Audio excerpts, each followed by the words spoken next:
Now that I have my labels made for the different seeds I'm planting, it's time to go out and get the soil prepared. But before I do that, I want to take a minute and explain to you why I like to plant seeds.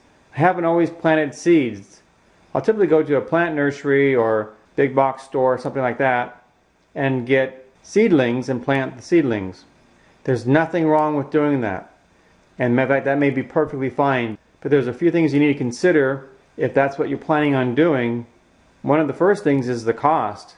I can buy one package of seeds for $3 and plant 15, 20, 30, 40 plants, or I can buy one plant for $3. So obviously I'm getting a lot more by planting my own seeds.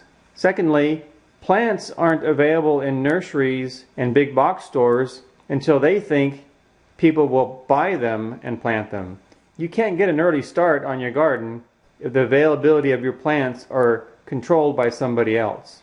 Because your garden's covered, you actually may want to plant your plants 2 or 3 or 4 weeks earlier than everybody else, but you can't because you just can't get them.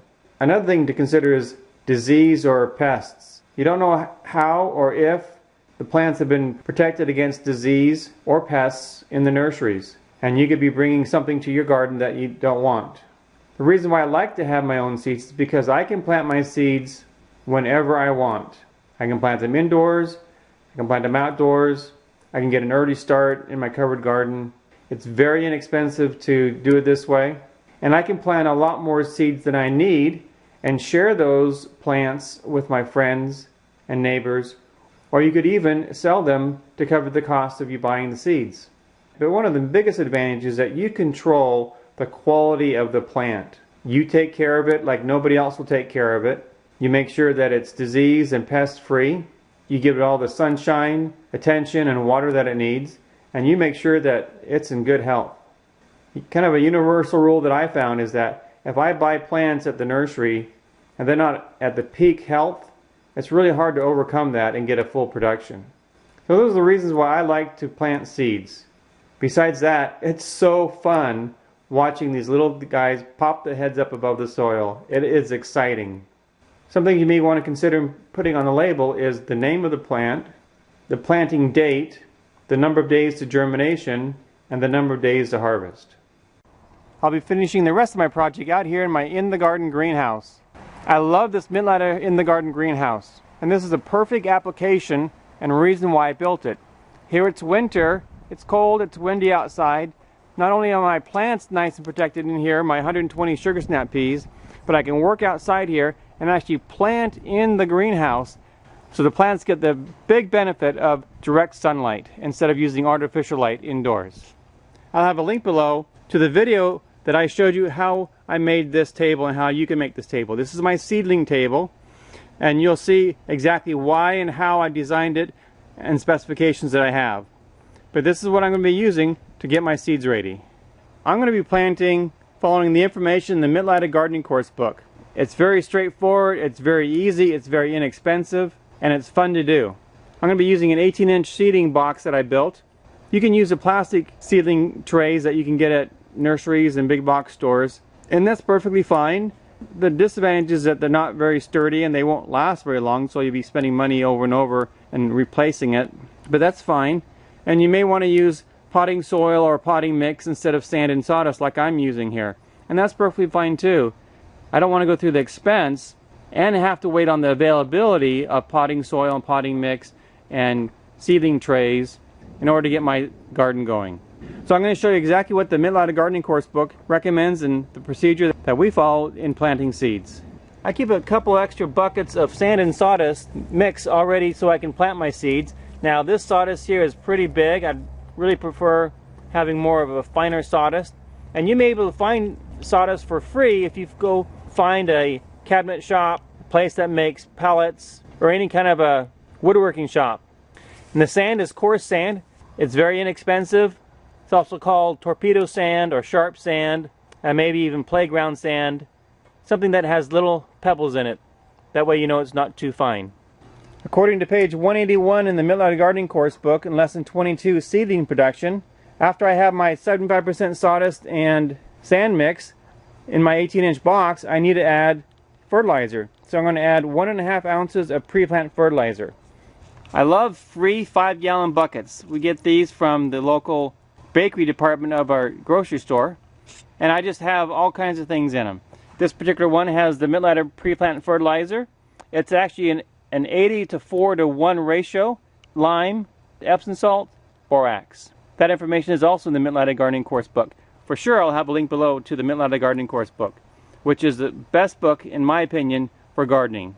I tell people all the time, I'm just as smart as a $20 book, and that's really the case. So I'm just going to take my 1.5 ounces of pre-plant fertilizer and sprinkle it throughout the box here. Then mix it in by hand and water it in. The reason why we use the pre-plant fertilizer is because calcium is the backbone to healthy plants. And it also brings the pH to the proper level that we want to have in a garden. Without having to test the soil for pH level, I know that I'm just going to add some pre-plant fertilizer and I'll be in the right range between 6.5% and 7% pH. We're not actually adding any nitrogen, phosphorus, or potassium, the typical NPK fertilizer, because the seeds themselves have all the nutrients they need for germination. But once they germinate, we'll need to give them the extra nutrients for the plant to grow. After making sure I mixed in the pre-plant fertilizer all the way through the soil and made sure the soil was wet all the way through, I used a scrap piece of wood to level the soil in the box. Now I have a 17-inch piece of wood to make my little furrows. Every 2 inches you want to make a furrow, and this is where you can plant your seeds. You can actually get about 100 seeds in every furrow, so you can actually have 600 to 800 seeds in a box. I don't really think I'm going to be planting that many, but that's the potential of this box. Once the seedlings get large enough, we'll need to transplant them out of here to another box with less number of plants in the box. I've marked my 2 inches on the sides, and all I'm doing is taking the scrap piece of lumber, it's about 17 inches long, and I'm just moving it from side to side to make my little furrow.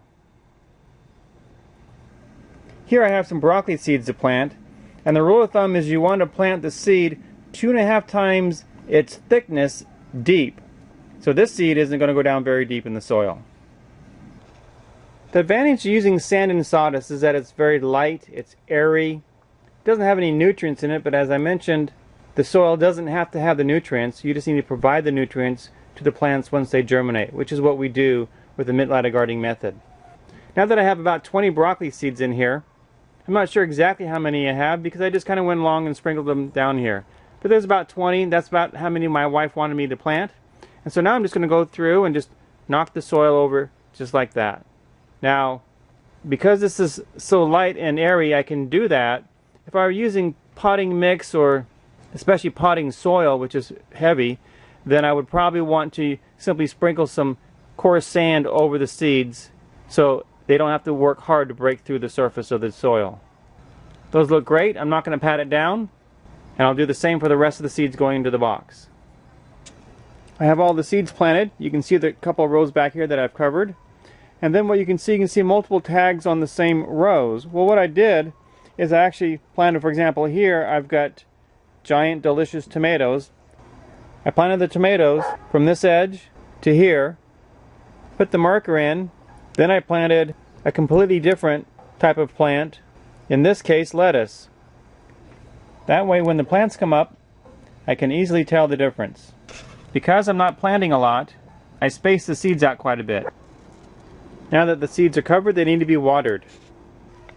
To keep the seeds from turning when they get watered, I've taken an old balsamic rice bag.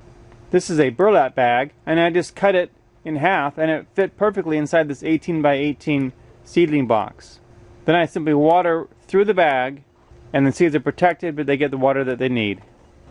Because the water in the garden hose is so cold right now, I'm just using some water from my Berkey water filter in the kitchen because it's room temperature, around 73 or so, and much easier on the seedlings.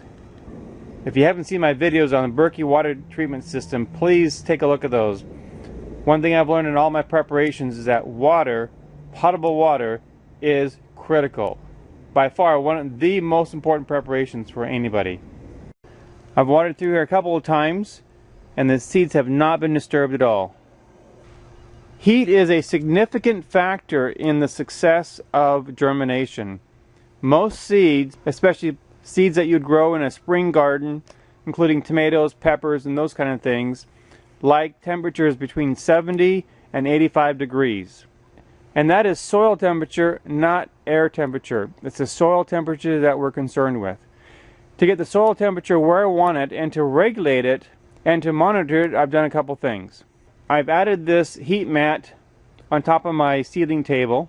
And if you saw my seedling table video, you know that I built this table specifically to be the size of this heating mat. To help radiate the heat up and not lose it down, I simply went to some construction sites and picked up some scrap insulation. This is like a foam insulation with aluminum on both sides, and cut that to fit the table. Now you can do this outside or you can do this inside. It doesn't make any difference. But keeping the seeds warm is what's primarily important.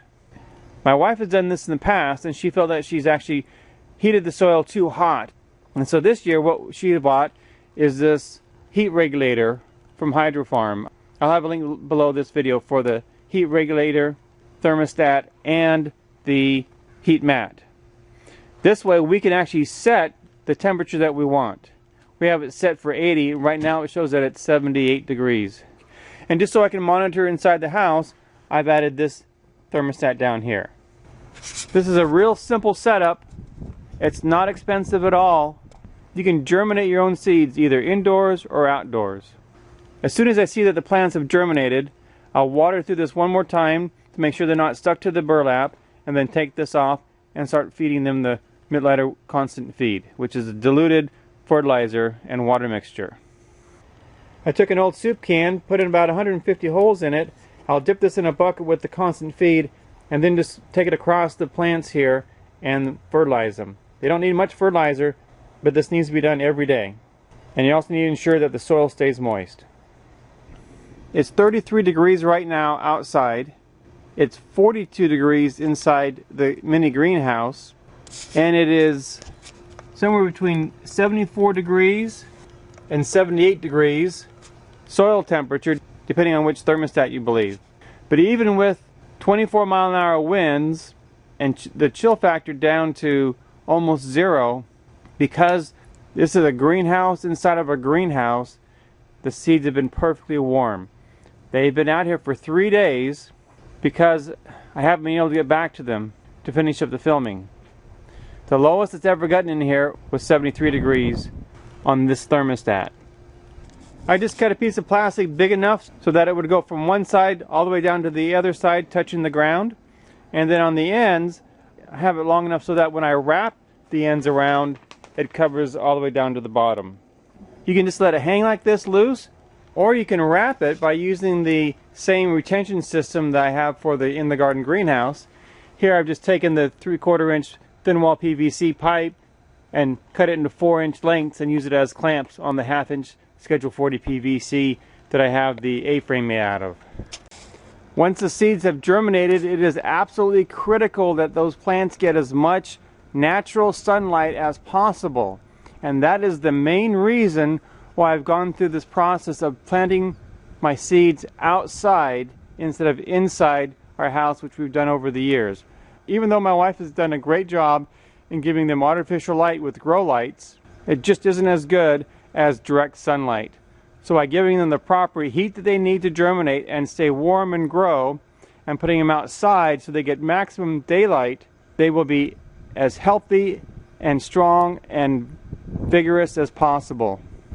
That being said, if you don't have the option of doing this outside, by all means use a grow light, and I'll have a link to the ones that we've been very happy with over the years below this video, and grow them inside. The benefits of growing your own seedlings is worth the time and the work and the cost. You can quickly recoup your cost in not having to buy plants at the nursery, or in the profits you make from selling your seedlings to other gardeners, and being able to get your garden in the garden when you want it instead of being dependent upon the nurseries and others to provide you the plants on their schedule. It doesn't really make a lot of difference where you get your seeds. You can get them locally or online. Grow what you like to eat and enjoy the whole process from seed to salad. This is LDS Prepper reminding you, if ye are prepared, ye shall not fear. And if you start your garden from the seed onward, you'll be able to enjoy the entire growing process.